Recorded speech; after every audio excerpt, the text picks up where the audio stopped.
Hey guys, how are you doing? Today I'm going to be giving you a strategy for Axis and Allies 1941, this time for the British. So when we talk about United Kingdom or Britain, I'll be calling them Britain the rest of this video. We talk about Britain, a lot of things come up when it comes to their strategy because they are all over the place. They have territories over on the Atlantic, in Africa, and over here in the Pacific. So, and they only have one income to supply all those territories and protect all those territories.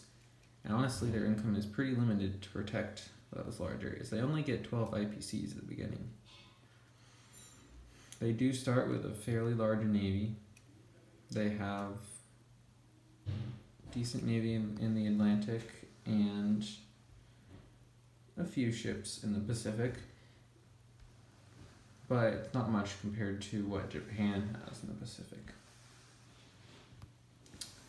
But when it comes to strategy, the main strategy is going to have to do with what you do with protecting your territories, because honestly, you're not going to be able to go on the offensive very much. Germany is going to take out most of your ships if they are smart on the first turn, and Japan is probably going to do the same.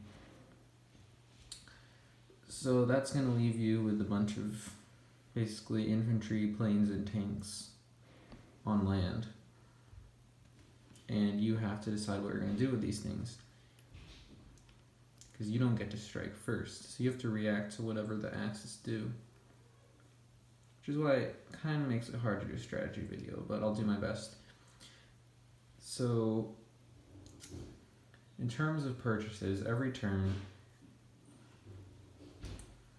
you're not going to be able to build a super large navy. Your income's pretty small, and whatever navy you build is either going to take too long to complete, or it's going to be destroyed by the Japanese over here.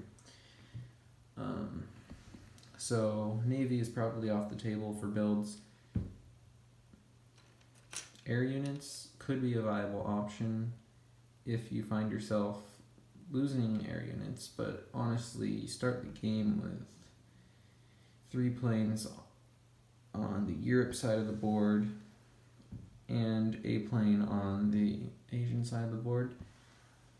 So you're not doing too bad in terms of Air Force. If you do start to lose your planes, though, you're probably going to want to replace them. But the main thing you're going to be buying is infantry. Infantry are the best value. They give, for 3 IPCs, you get a unit that defends 2 and above. 2 and below, which is pretty good. The only problem with infantry is you can't do much attacking, but that's okay because you're not really in a position to attack anyways. Your main job is just to hold your territories. Take, for example, over here, you don't have any transports to attack Germany with. All you can really do is defend yourself. Also over in India, even more so, you can't really attack, because if you attack, you're at a serious disadvantage.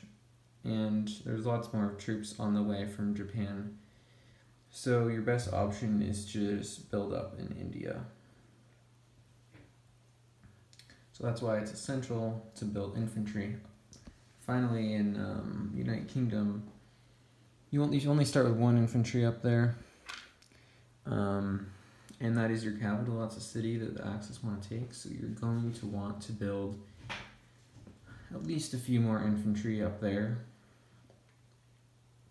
So yeah, for first turn purchases, I recommend 1 infantry in India right here, because you can only produce 1 there per turn. If you could produce more, I would produce as many as you could there, because that is very important territory.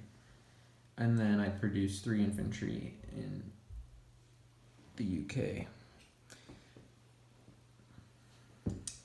And past that, I would continue to place an infantry here every turn. If it seems like you have an advantage over the Japanese, maybe you could produce a plane here. But mostly infantry there for the rest of the game.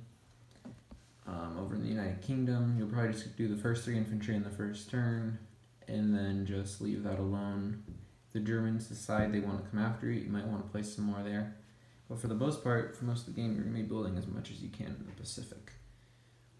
So probably an infantry every turn here. And then in Australia, you can build maybe a bomber if you have saved up the IPCs for it, which could be a good option, or maybe a fighter that you could fly over to India, which would probably be actually the better option, because that's good for defense. So yeah, that's UK's purchases.